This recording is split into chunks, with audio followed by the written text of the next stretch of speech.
Fala pessoal, tudo bem? Vamos analisar essa notícia que saiu no Neofeed? Da teoria aos números, entrada do Mercado Livre em farmácias é muito barulho por quase nada? O Mercado Livre, no final de agosto, fez seu primeiro movimento dentro desse setor, fazendo a aquisição de uma farmácia, uma drogaria aqui em São Paulo, lá na região do Jabaquara. Será que o Mercado Livre vai querer ser um grande player dentro desse segmento? Ou será que é uma estratégia muito mais ampla no mercado de saúde? É isso que a gente vai ver aqui nesse BTC News. Se você gosta das nossas análises, por favor, dê um like nesse vídeo. E se você puder compartilhar as nossas análises com pessoas que possam fazer bom uso delas, a gente agradece. Bom, para a gente conseguir prever quais serão os próximos movimentos que o Mercado Livre vai dar, tanto no setor de farmácias quanto no mercado de saúde como um todo, é sempre importante a gente ver qual que foi a atuação da Amazon dentro dessa estratégia no mercado de saúde, dado que o Mercado Livre se inspira bastante na estratégia da Amazon. A Amazon, ela entrou nesse segmento no dia 28 de 6 de 2018, quando ela fez a aquisição da PillPack. A PillPack era uma empresa que fazia toda a parte de entrega de medicamentos com prescrição lá nos Estados Unidos via logística sem ter pontos de venda físicos. Comprou aqui essa operação por mais ou menos uns 800 milhões de dólares. Nesse meio tempo, o que a Amazon fez? No dia 24 de setembro de 2019, ela lançou um serviço para os próprios funcionários da Amazon chamado Amazon Care. Basicamente, para você reunir serviços de telemedicina e também entrega de medicamentos para os funcionários, como se fosse um plano de saúde para os funcionários. Para quê? Para você começar a testar todas as nuances de você conseguir entrar nesse segmento, tanto na parte de consultas quanto na parte de entrega de remédios. O que aconteceu depois? No dia 17 de novembro de 2020, a Amazon lança o Amazon Pharmacy, que é a sua operação de drogarias lá nos Estados Unidos, depois de integrar toda a operação da PillPack dentro da sua própria operação. Para eles conseguirem fazer toda essa operação rodar de forma eficiente, eles precisavam ter uma infraestrutura de dados muito grande. Por quê? Porque você precisa ter a prescrição digitalizada e a ligação entre médico, prescrição e também o cliente. A partir do momento que eles fizeram toda essa estruturação lá no Amazon Web Services, eles viram que essa estrutura que eles criaram seria muito útil para outras empresas do setor de saúde. E aí, no dia 21 de julho de 2021, eles lançaram o Amazon Web Services for Health, ou seja, um serviço de nuvem para todas as empresas que precisam dessa infraestrutura de ligação de todos esses dados de saúde para conseguir oferecerem os seus serviços para o mercado. Olha que estratégia interessante para você ganhar capilaridade na Amazon Web Services, certo? E para ganhar ainda mais escala dentro de todos esses investimentos em infraestrutura, eles fizeram uma parceria no dia 28 de fevereiro de 2022 com a Teladoc Health, que é uma empresa a nível nacional americano de telemedicina. Ou seja, a Teladoc iria utilizar toda a infraestrutura da Amazon para conseguir oferecer todos os seus serviços digitalizados dentro da infraestrutura da Amazon. E a Amazon aproveitou essa parceria em escala nacional nos Estados Unidos para ela conseguir pegar o Amazon Care, que antes estava só restrito aos funcionários, e oferecer isso para todos os seus clientes também. Olha que interessante, né? E aí veio o último movimento gigante da Amazon dentro desse setor, que foi no dia 21 de 7 de 2022. A Amazon compra a empresa de serviços de saúde One Medical por 3,4 bilhões de dólares. A One Medical é uma empresa de serviço de saúde que fazia telemedicina e também clínicas físicas. Ou seja, era uma empresa de saúde que fazia prestação de serviço lá nos Estados Unidos. Pagou 3,4 bi de dólares nessa operação. Nesse meio tempo, a Amazon lançou um serviço muito interessante chamado Amazon Clinic. Basicamente, é uma clínica virtual onde você pode mandar mensagens para esse serviço para problemas simples, como acne, alergias e perda de cabelo.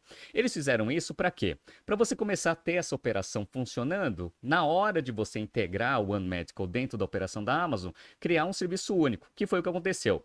No dia 27 de junho de 2024, eles integraram a Amazon Clinic num grande serviço de saúde para os clientes, que é agora chamado de Amazon One Medical. Integraram todas as operações que eles tinham na área de saúde dentro de um serviço só. E eles oferecem isso para o mercado, pessoal. Estou mostrando para vocês aqui, ó, no site da Amazon lá nos Estados Unidos, o Amazon One Medical aqui, ó, 24 por 7, One Demand Care with Prime. Então, se você pagar aqui 9 dólares por mês, você tem todos esses serviços de saúde que eles foram montando desde lá de 2018, quando eles começaram a ter uma atuação mais forte dentro do mercado de saúde. Interessante isso, né? Uma vez que você entende essa estratégia da Amazon, a gente começa a tentar prever o que vai acontecer com o Mercado Livre. Por quê? Porque no dia 29/8/2025, o Mercado Livre fez o primeiro movimento que a Amazon tinha feito lá em 2018, que é entrar no mercado de farmácias. Então vamos lá, ó.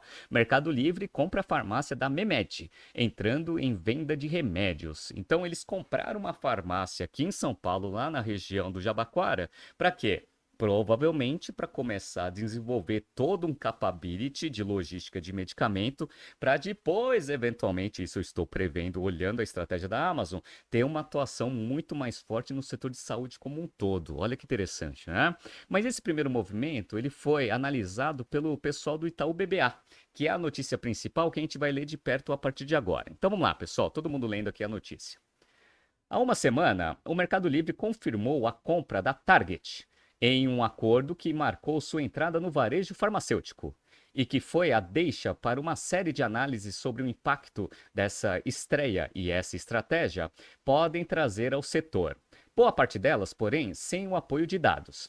7 dias depois, quem está trazendo alguns indicadores para essa discussão é o Itaú BBA. No relatório Meli na Farmácia, das teorias aos números, o banco tenta entender qual o tamanho dessa oportunidade para a companhia e, ao mesmo tempo, os riscos desse apetite para as redes do setor. Bom, a gente vai ver aqui que na notícia está muito focado no setor de farmácia, venda de medicamentos, como que isso pode impactar a estratégia do negócio em termos de GMV, vendas, etc, né? Mas vocês já viram que se eles utilizarem a mesma estratégia da Amazon, eventualmente o papel que eles querem ter no setor de saúde vai muito além de farmácias. Mas vamos lá, vamos ler aqui essa análise do Itaú BBA. Na primeira prateleira, a percepção dos analistas é de que, a princípio, a categoria Pharma não surge como um grande motor de crescimento do GMV, do Mercado Livre. Essa linha dá, no entanto, uma dimensão do poder de fogo dessa novata no segmento. Abre aspas. Estimamos que ela, a categoria, representa 6,5% do GMV de 2030. Então eles fizeram uma projeção e falaram que dá para chegar a 6,5% do GMV em 2030 do Mercado Livre. Curiosamente e impressionantemente, o GMV da Meli em 2025 já superou todo o mercado varejista de medicamentos no Brasil, escreve o Itaú BBA. Nesse contexto, o banco parte da premissa que faz mais sentido para o Mercado Livre iniciar essa jornada com medicamentos sem prescrição, o OTC, em função dos fatores como logística menos complexa e as margens relativamente maiores, cerca de 35% contra 15 e 17% da categoria com receita. Beleza? Só que aí eles não vão criar toda a infraestrutura que eles precisam para conseguir juntar as informações que nem a Amazon fez lá nos Estados Unidos, né? Segundo o relatório, a categoria OTC movimentou 8,5 bilhões de dólares em 2024 e registrou uma taxa de crescimento anual composta, o CAGR, de 13% desde 2021. Além de já ter uma penetração online relativamente alta, de aproximadamente 26% no Brasil. Então já tem bastante gente comprando OTC via digital, 26% de penetração, né? Como parte dessa equação, o Itaú BBA leva em conta o CAGR de 9% até 2030 para a categoria, uma penetração online de 35% e uma fatia de 42% do Mercado Livre para projetar um GMV de cerca de 2 bilhões de dólares da empresa em OTC em 5 anos, ou aproximadamente 3% do seu GMV total no Brasil. Então, eles fizeram toda uma continha ali para conseguir chegar nessa participação que eles estão colocando como target para 2030, né? Abre aspas. É por isso que acreditamos que o ângulo estratégico aqui é aumentar a penetração em uma categoria que impulsiona a recorrência e o lock-in dentro da plataforma, apoiando eventualmente as vendas cruzadas, fecha aspas, diz outro trecho do relatório. A visão é mais desafiadora para o Mercado Livre, no entanto, na categoria de medicamentos com receita, que movimenta 18,5 bilhões de dólares no ano passado, que movimentou, né? Com um CAGR de 13,5% nos últimos 3 anos e uma penetração online de aproximadamente 15%. Aqui, a conta do Itaú passa pela projeção de que a penetração online da categoria chegará a 30% e que a fatia da empresa nesse bolo será de 25%, o que representaria cerca de 3,5% do GMV no Brasil em 2030. Então, a gente percebe aqui que pelas projeções do Itaú BBA, mesmo tendo 25% da participação da penetração digital dos medicamentos prescritos, né?